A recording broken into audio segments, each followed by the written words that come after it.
আসসালামু আলাইকুম। আপনারা সবাই কেমন আছেন? আমি আলহামদুলিল্লাহ ভালো আছি।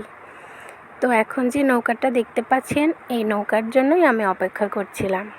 এই নৌকাতে করেই আমরা নদীর এই পার থেকে ওই পারে যাতায়াত করে থাকি।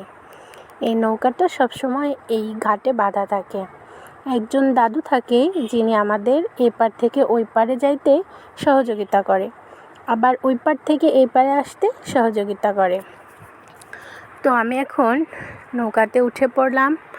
অনেকেই ওই পার থেকে এপারে এসেছিল, তারা নেমে যাওয়ার পরে আমরা নৌকাতে উঠে পড়লাম।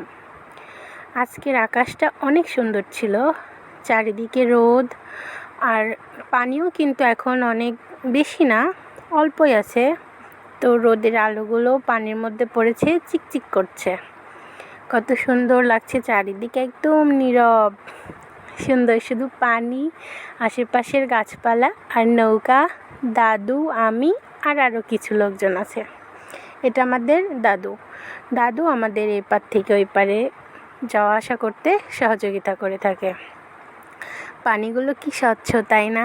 কত সুন্দর দেখা যাচ্ছে, আকাশটাও কিন্তু সুন্দর। ওই যে দেখা যাচ্ছে একটা নৌকা, ওনারা কিন্তু নদীর মাছ ধরছে। নদীতে অনেক মাছ পাওয়া যায়, আর এই সিজনে অনেকেই নৌকাতে করে মাছ ধরে। নদীর মাছ খেতে কিন্তু অনেক স্বাদ লাগে। দেখুন ওনারা কত সুন্দরভাবে জালগুলো টানছে, এর মধ্যে মাছ উঠবে, আর সেই মাছ খেতেও অনেক মজা। এখন নদীতে পানি খুব একটা বেশি নেই, তবে আছে মোটামুটি।